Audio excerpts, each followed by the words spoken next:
একবার কোন কুমড়া দিয়ে আপনি কি বলে পেঁয়াজ বানান, একবার কোন আলু খান, একবার কোন এটা করেন, একবার কোন এটা করেন।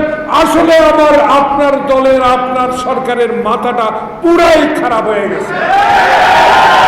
যেই ফলের নাম লন, যেই জিনিসের নাম লন, সেই জিনিসের দামটাই বেড়ে যায়।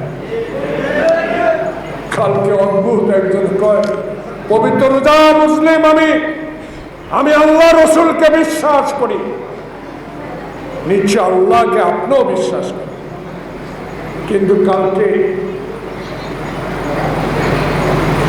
ভোট চোরের সরকারের এক মন্ত্রী বলেন বড়ই খাই ইফতার করবে, সকালে বাজার থেকে বড়ের দাম বেড়ে গেছে। আরে মানুষ রসুলের দেশের খেজুর খেয়ে রোজা রেখে সকালে সন্ধ্যার সময় ইফতার করবে, কি দিয়ে করবে? আমার সামর্থ্য অনুসারে আমি করব। আপনি বলে দিবেন বাংলাদেশের বিএনপিকে পুলিশ দিয়ে দাবিয়ে রেখেছেন, পুলিশ দিয়ে দাবিয়ে রেখেছেন, পুলিশকে নিরপেক্ষ করেন, 1 মিনিটের জন্য ক্ষমতা থাকে। বিএনপিকে এত অবহেলা করেন না, তারেক জিয়াকে এত অবহেলা করেন না, খালেদা জিয়াকে এত অবহেলা করে জেলে আর রাখেন না। সময় বেশি ধরে নয়, হিসাব নিকাশ আপনাকে দিতে হবে। হিসাব নিকাশের সময় খুব কাছে। মাননীয় প্রধানমন্ত্রী, আপনাকে সম্মান করি, শ্রদ্ধা করি। আপনি বাংলাদেশের একটি বৃহত্তম রাজনৈতিক দল, মুক্তিযুদ্ধের সপক্ষের দাবিদার। ভালো, আমরা অস্বীকার করি, কিন্তু আপনি যখন অস্বীকার করেন, আপনি যখন আমার নেতাকে অসম্মান করে কথা বলেন, আপনি যখন আমার দলকে অসম্মান করে কথা বলেন, তখন আপনার এই কার্যকলাপে আচরণকে কোনোদিনও বিএনপি তাকে দল সহ্য করবে। আপনি দেশ শাসন করেন, আপত্তি নেই, দীর্ঘদিন থাকেন, আপত্তি নেই। আপত্তি এক জায়গায়, বুকে হাত দিয়ে বলেন 73 সালের ভোট আপনি কি আপনার পিতা 73 সালের ভোটটাও তো কারচুপির মাধ্যমে ক্ষমতায় এসেছে। 15 বছরের ভোটের কথা নাই বা বললাম, আবারও আপনি এই ভোটের অহংকার করেন, এই ভোট দিয়ে দেশ পরিচালনা করবেন, করতেই পারেন, করে এসেছেন।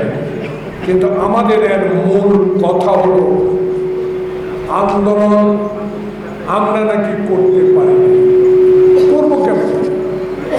করার সুযোগ তো নাই, সব দলীয়করণ করে ফেলেছেন, রাষ্ট্রীয় যন্ত্র ব্যবহার করছেন,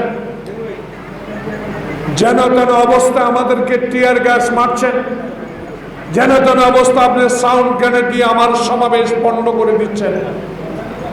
এগুলো তো কোনো রাজনৈতিক শিষ্টাচার না। তাই এই আলোচনা সভায় আপনার কোনো কথাই আমার আর ভালো লাগে না। একটু আপনার কথা না বলে অনুরোধ করছি, আবারও আজকে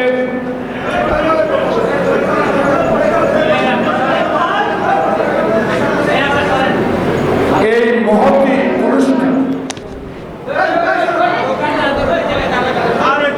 এই মহতী আলোচনা সামান্য একটু বিষয় নিয়ে মত পার্থক্য থাকতেই পারে। এটাকে এত বড় আকারে আমি বিএনপির একজন তৃণমূল কর্মী হিসাবে দেখি, তবে কথা আছে, আমি কাজ করব, আমাকে কাজ করতে দিবে না সেটা হবে। আজকে অনুষ্ঠানের সভাপতি আমার অত্যন্ত প্রিয় ব্যক্তি মঞ্চে যিনি উপস্থিত, ওনার সামনে কথা বলা বড় কঠিন। যাকে মুক্তিযুদ্ধ থেকে চিনি, যাকে রাজনৈতিক অঙ্গনে শ্রদ্ধা করার মতো একজন পাত্র। একটু গুনগুন বন্ধ করি না, বেশি সময় নেব না, নামাজের আজান হবে। যার অবদান বিএনপি অস্বীকার করতে পারবে না। সাথে সাথে মেজর জিয়ার আহ্বানে যুদ্ধে সাড়া দিয়ে দেশকে আজ পর্যন্ত যে জায়গায় এনেছে, সেই স্থানে আসার অবদান রাখা যে লোকটি আমার প্রিয় ব্যক্তি জনাব নজরুল ইসলাম খান।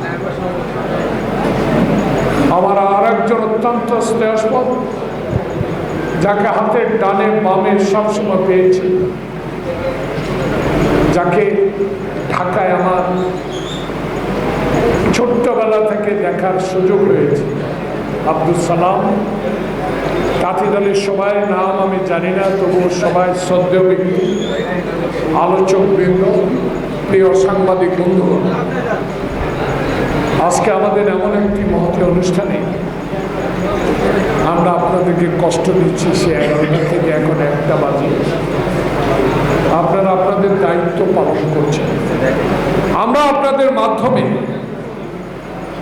জাতির সেবামূলক যেসব কাজগুলো করার কথা, সেগুলো বলার সুযোগ নিয়ে আপনাদের মাধ্যমে জাতির কাছে পেশ করতে চেষ্টা করি।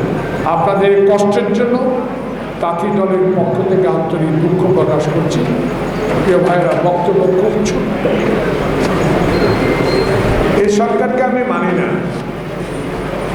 এই সরকারের কার্যকলাপও আমি মানি না, এই সরকারের কথাবার্তাও আমি মানি না, এই সরকারের আচরণও আমি মানি না। এই সরকারের নির্বাচনের কথা আমার নেতা বলবে, ওইদিকে আমি যাব না। কয়েকটি কথার উত্তর দিয়ে আমি শেষ করতে চাই। হতাশ হয়েন না, সকালবেলায় 4-5জন এসে কালামের গায়ে হাত উঠাবে, ব্যানার ছিঁড়ে নিয়ে যাবে। কালাম কালামে, তাঁতি দল তাঁতি দলে। এটাতে নিরাশ হবার কিছু নাই। শক্তি অর্জন করেন, ইমানের জোর আনেন, পদের জন্য না, পদের জন্য নয়। খালেদা জিয়ার দলকে ক্ষমতা আনতে হবে, মরা ভোটের ভোট বন্ধ করতে হবে, দিনের ভোট বন্ধ করতে হবে।